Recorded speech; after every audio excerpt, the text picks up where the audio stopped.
Welcome to Milos, the stunning Greek island in the Adriatic Sea, famous for its volcanic white rock formations of Sarakiniko Beach and the Kleftiko Cliffs. My brother Gabe has joined us for the week, and after exploring the ancient ruins of Athens and eating our way through all of the Greek cuisine, we made our way out to this beautiful island via ferry to spend a few days exploring.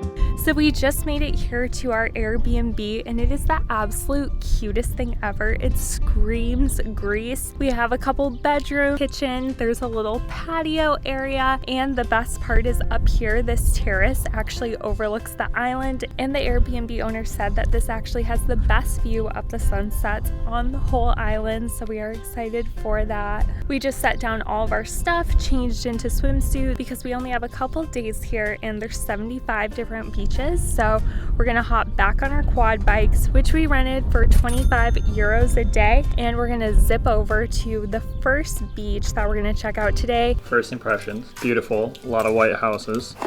The ATVs are pretty fun. We're gonna go find a beach. Hopefully that's pretty good. It is a little cloudy. Oh, actually I see a lot of blue skies now. So it's clearing up. Hopefully we have a great afternoon.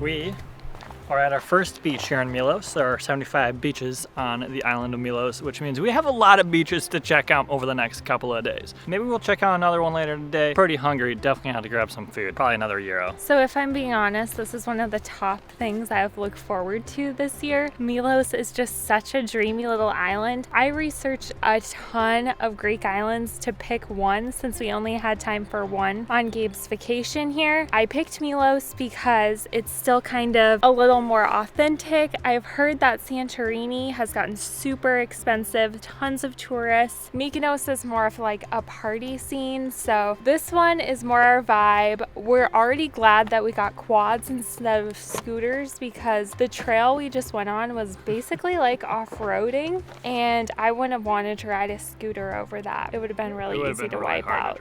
So this first beach that we're at has a gorgeous chapel on it. I believe it is to St. Nicholas. This one also has the little boat houses with the blue doors right on the water, so it's a picture perfect spot.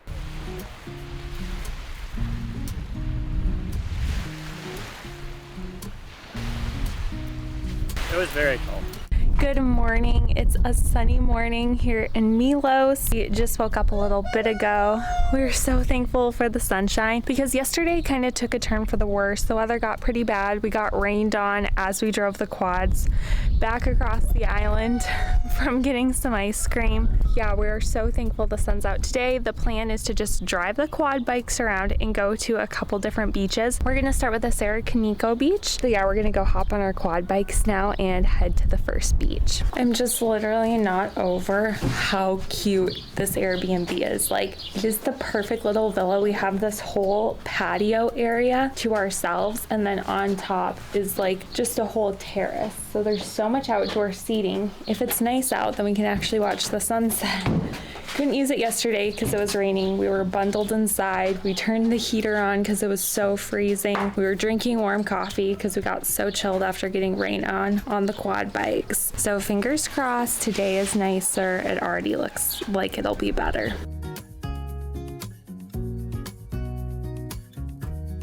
So we have made it to our first beach of the day, which is Sarakiniko Beach. It's the most famous one here on Milos because it looks like a moon from the volcanic rocks that are bleached by the sun and eroded away by the wind. There are already a few people out here. We're out here at 8:30 this morning, but wow, it is so beautiful. It is so calm out here and the sun is shining. So we're so happy to be here. We're gonna go check out Sarakiniko. The water is absolutely freezing since it is April. So we'll see if we cliff dive at all or if we're just gonna check it out.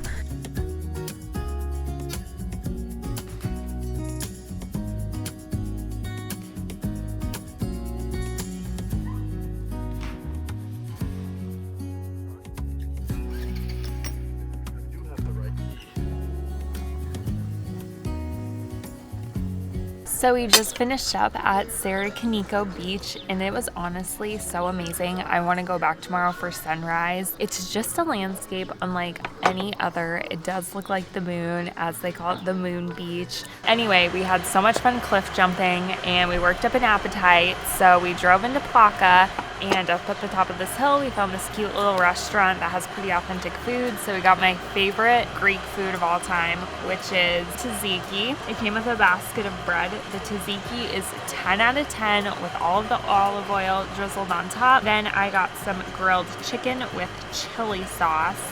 This is some sausage with honey and sage on it. It's supposed to be a flavor experience, and honestly it kind of looks like an experience because there's a lot on it and it looks delicious. You like it? It's so good. Best part about travel is definitely getting to try all the new foods and just all the foods that you never have back home. This one definitely is going to rank towards the top of the list because this is absolutely delicious.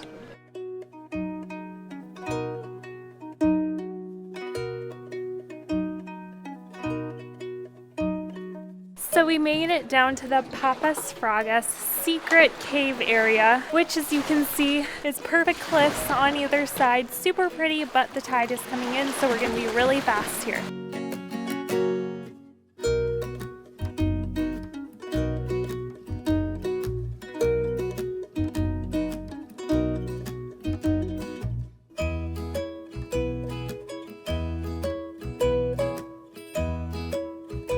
So we just drove 20 minutes to the south part of the island. It got a little chilly, which is why I'm wearing the coat. This Sarakiniko Beach has a sketchy ladder to get down to it. So we are about to climb down the ladder to the beach. Our last stop was so fun. Swam through a little hole in a cave to get to this other little cove that had a massive cave in it. Yeah, we're just having fun taking the little quads, zipping around the island and checking out the different beaches, even if it was a little chilly. We found the ladder. Time to start the descent. There's also a rope. There is also a rope. Little safety blanket. I made it down. Now it's Sophia's turn to try and make it down. Here we go. Cue the music. Ding-a-ding-ding. Oh my gosh. I'm not scared once I get to the ladder, but it's just like getting to the ladder. Jump, I'll catch you.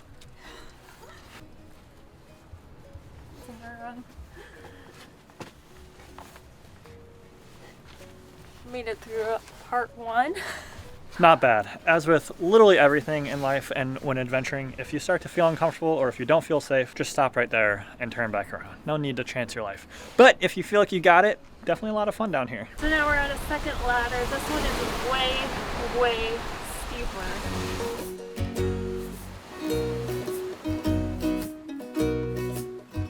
So we hit this one at the wrong time. The tide is very high. The good news is there's another beach really close, so we're gonna go hop over to that one next.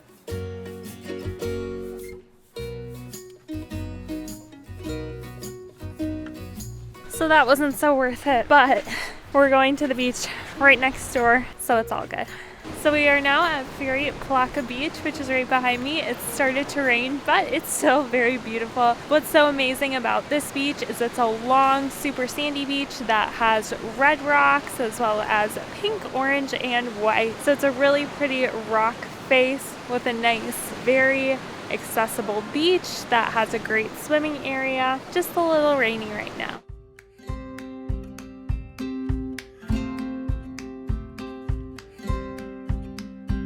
It is now the next morning. We are up early to hop on a day cruise. We're gonna go sailing around Milos, stopping at a bunch of different beaches. So excited, let's go.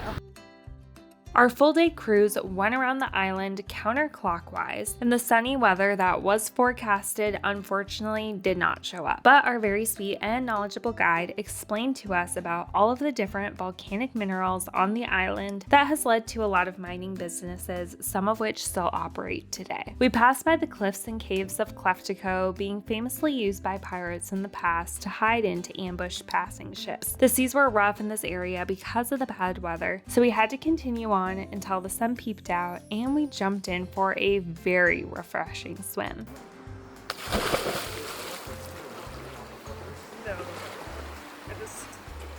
How is it? Refreshing.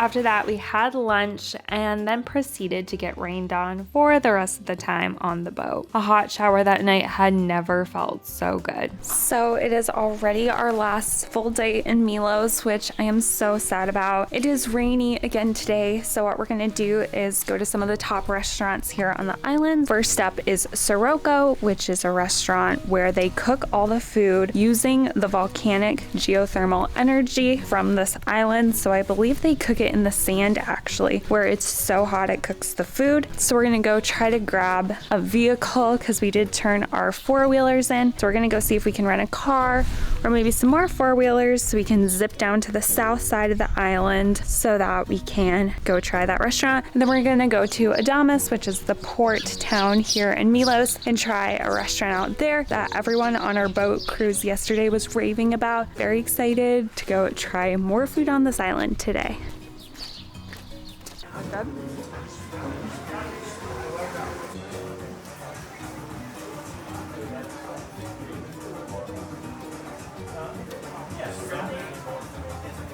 So this lamb leg was cooked in sand with geothermal energy. And apparently they cook it for like 12 hours overnight. It's delicious, it's tender, the chickpeas are great. There's like a lot of olive oil, maybe some butter in here. I love it. I got the shrimp, and these are the biggest 3 shrimp I have ever seen in my whole life. Even bigger than the prawns that I fished for in Alaska. These things are massive. Really good. So now for dinner, we are at O Hamas, which is a restaurant that we've heard so much about, so we just had to come for our very last meal here. It's traditional food, but it also has tons of local food. They've got tons of goat and sheep from their very own flocks here on the island. It's located in the harbor right outside of Adamas, and we just got our food and wow, it looks so good. I got what's called kladeftika. I probably did not say that right, but it is meatballs with a fresh salad on the side and of course yogurt with some pepper on top. The tzatziki was unreal. It came with some freshly baked bread here. Everything here is homemade. It also came with an olive dip that we hadn't had before, which was also amazing. And I think the very coolest part of this restaurant is that we're actually sitting right now underneath a bunch of grapevines that they are growing here. The other really cool part about this is the menu is handwritten in tons of different languages. So it's honestly a book. You flip to your language and you read through the handwritten menu. So like I said, as authentic as it gets and delicious. And I got the chameau bjordi. I'm not sure if I'm saying that right because like most of the menu, I'd never seen or heard of most of the items on the menu because of how authentic it is. But basically what it is just a bunch of different cheeses all mixed together and cooked in a crock pot. And then there's some tomato and peppers in there as well. So a very cheesy, delicious dish. I accidentally ordered an eggplant. I guess if you come across a Greek menu and it says abrikine on it, that's what eggplant is. But I got stuffed abrikine, so it's stuffed with ground goat and sheep, various vegetables and spices with some feta cheese on the side. It's absolutely delicious, so I don't regret my mistake at all here, not one little bit. So we just finished our dessert, which was portocalo glico, which was a phyllo pastry that had orange and chunks of chocolate in it. It was honestly one of the best things I've eaten here in Greece. It was warm, the chocolate was melty, and it tasted just like those chocolate oranges you get that you can like break apart in pieces. So good, definitely try that. But then with our bill, our waiter just brought us this traditional dessert, he said. And what it is it's some type of sweet and water. So you eat the sweet and then you drink the water. So I have no idea what this is, but we're gonna taste it. It's definitely a lot of sugar. It almost tastes like frosting on a spoon. It's kind of the consistency. I have no idea, but I'm here for it. It's very sticky, almost like taffy. And then I guess I just down the sugar water. So here we go. Opa! That's a bit fancy. Yeah, I think it means cheers. Opa! After dinner, we went up to the Venetian castle to catch the sunset. Again, because of the bad weather, we didn't get a sunset, but it sure was beautiful, and we highly recommend this stop. It is the next morning, nice and early. We are at the teensy little airport in Milos to fly back to Athens. The time here went so fast, and I'm so sad it's over. Poor Gabe has a long day ahead of him as he's going all the way back to the US. How was Milos? It's good. I loved it. Yeah. I'd come back. Yeah, so would I when it's sunny out. So next we are heading to a new island today in Greece. So make sure to stay tuned for that. And we hope you enjoyed a little peek at 4 days in Milos. 4 days in Milos. Yes, and thanks so much for watching. And we'll see you in the next one.